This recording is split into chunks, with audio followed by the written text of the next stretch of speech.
So one last thing about Killers of the Flower Moon is it's getting like major attention. So it's going to be a nomination for Best Picture, probably a nomination for De Niro. From what I've seen on only trailers, don't know if I'm going to be able to get it to watch it.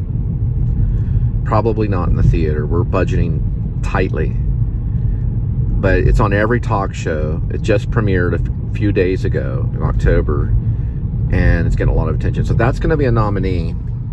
If Maestro, or Maestro, I think is how you say it, if it launches this year, if Cooper releases it, got a good feeling that one will be up for Best Picture as well. Cooper will be up for Academy Award, and I'm predicting early bettors in Vegas maybe go on Bradley Cooper for at least the nomination and definitely for maybe the win. Now, this is just me predicting, okay?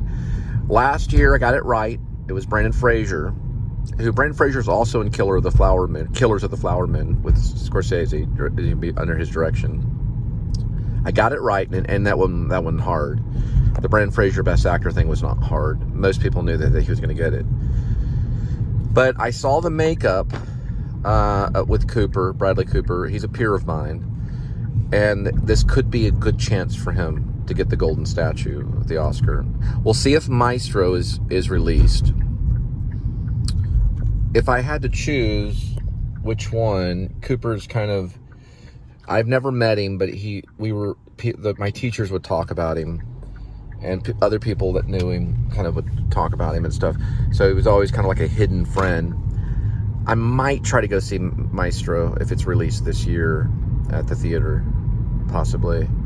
I know he had to kiss a guy in it. This is Carvana. You buy the car, and they're going to basically give you a coin in the mail. You take that token, you go in there and they dispense the car to you.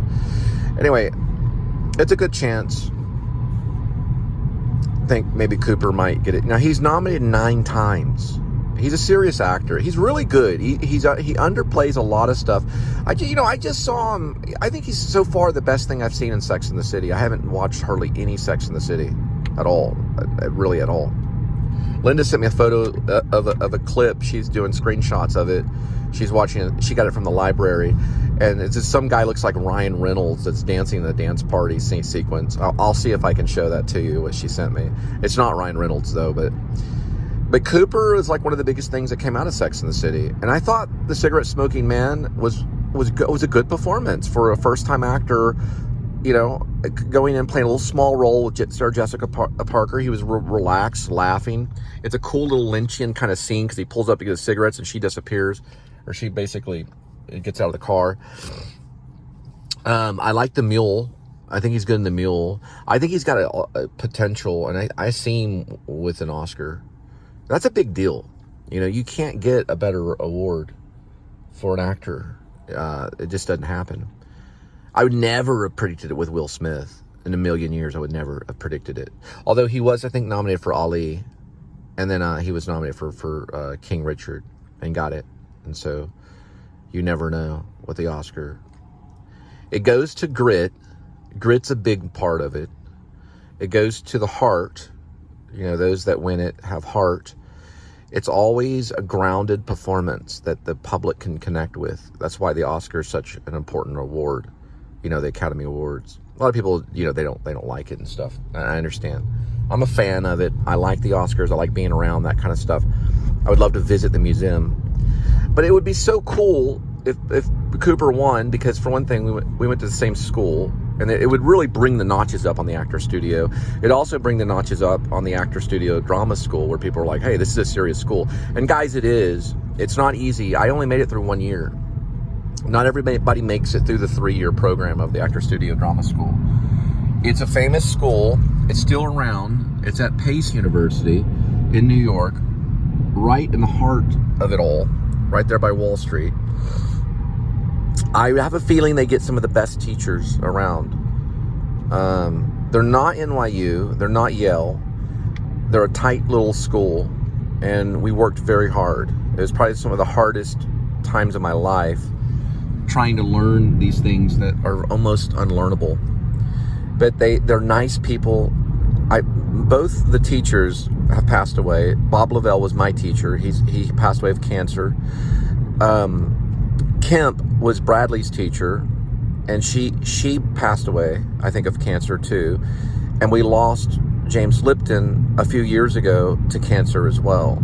And Lipton wrote a book. I read a little bit of it. It's called Inside, which is about the actor studio. But I take the actor studio very serious. I got to observe. It was the most exciting time of my life, other than when my children were born.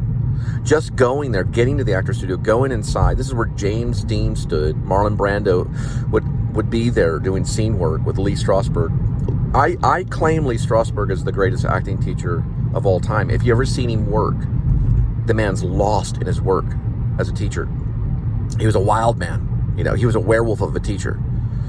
He really was. I mean, he would go off the handle almost more than Sanford Meisner. I always thought Meisner was a nut. No, Strasberg. He would go off the handle. I'm seeing all this stuff. I get it on YouTube. I get a lot of Strasberg stuff fed to me, and I'm like, I would have loved to work with Lee Strasberg. But I didn't only got to work with people that were his disciples, and I think James Lipton was, as well as Stella Adler, who was also a great teacher as well, who he majorly influenced.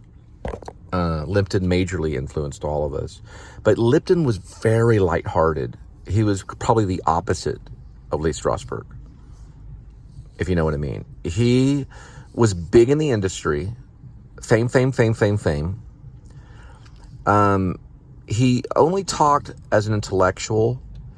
He wasn't very actory talk. There wasn't a lot of workshop talk with him, but he would come in the classes sometimes, and he, like Bob was doing, we were doing sense memory, and we were also doing emotional recall. He said, you know, he'd come in, he's like, why don't you try me, Bob? Try me out. I'll sit here before the students. You go ahead. And he'd be smiling.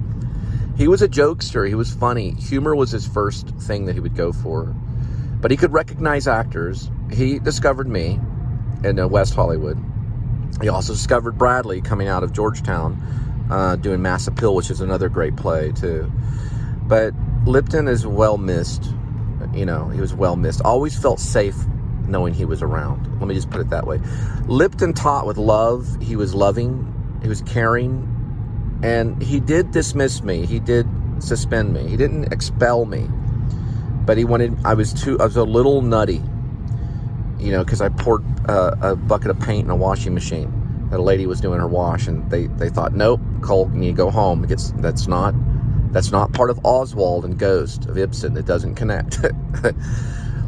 But, you know, when I sat in the office that day and got suspended, he had some people in there to talk to me, and he was very fair with me. He was very nice. And he said, we want you to go home and get some help. We had a lady that had a similar problem. Once you get it down, you can come right back to me. And I knew I was never going to come back, because that was my only shot. And I cried when I got home. But my good friend Chase Pruitt was there. He was also a star actor from Wesleyan, Texas Wesleyan, and he knew that was going to happen to me. I walked down the sidewalk, and Chase went by and grabbed me on the arm for a moment, you know, and then he's passing by with his cell phone, because Chase was very busy. He was a Broadway actor, or at least off-Broadway, doing off-Broadway plays, and he just kind of touched my arm for a minute, you know, saying, it's going to be okay, you know. I slipped up. I shot myself in the foot kind of in a way by taking this bucket of paint and pouring it into a washing machine. But he asked me to read something. He goes, Cole, I want you to read something. It's called The Priest and the Fool, and I don't know who wrote it. If you know who wrote this thing, leave a comment. I can't find it. I don't remember. I was too boggled to write and take any notes at that moment. All my notes for all the movie stars were left in a storage unit, which I did go back and get my computer from the storage unit, but I left some of those notes in the storage unit. But I did take some of the notes with me. I took very little notes. It was mostly mental notes, but I did write down some things that the actors would say, like what Richard Gere might say, or what Benicio del Toro might have said about Stella Adler. And these things would have been very valuable to me as if I ever went on to teaching. Most of it's all mental notes. Everything from Kevin Costner to Will Smith to Ben Kingsley to Sir Ian McKellen. You know, Bruce Willis was one of our first guests that year. This is all happening here September 11th. But all those notes are in wherever they are, you know, and I have mental notes. But I learned a lot from doing it, and I'm still, you know, at least I'm vlogging, and I have a lot to say, you know, about the whole entire experience. But I think ultimately Strasberg wanted people to find their own method. They wanted he wanted them to. The actor's problem was finding his or her own way. I think that's what Strasberg was teaching. It was about finding your own way in it. There wasn't one way to do it. He offered some techniques like sense memory, emotional recall. Relaxation was the most important thing, he would stress, for it to enter. And I think it's about the spiritus mundi, I always say. It's this mysterious thing we can't see. If we're relaxed enough, it'll enter into us and it takes over us. Gary Oldman was talking the other day on an interview about how when he was in a costume for State of Grace, there was something going on with his hair. He flicked his hair back and he found the character immediately by flicking his hair back. And it hit him. He knew the character and the accent came out, everything, okay? It can be a movement. There's no one way. They teach a lot of different things. Alexander technique, vocal stuff. It's a lot of sacred stuff, as Bradley says in his interview. Bradley's interview is an important interview, if you've seen it on Inside the Actor Studio. He talks a little bit about it. But they break apart a script. They use Stanislavski's 3 books, you know, and it's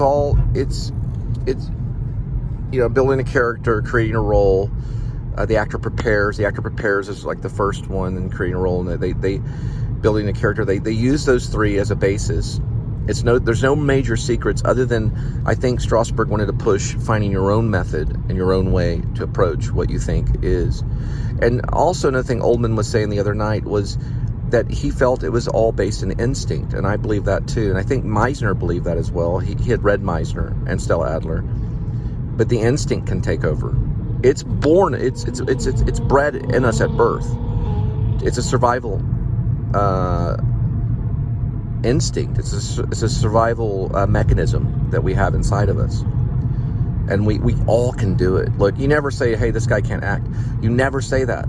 That's one thing you learn, and what Strasberg probably taught too. Stanislavski believed it. We all can act. You never say that to anyone. Like, this guy does not know how to act. Well, he may have behavior problems, but everybody can do it. All right? All right. Have a good night.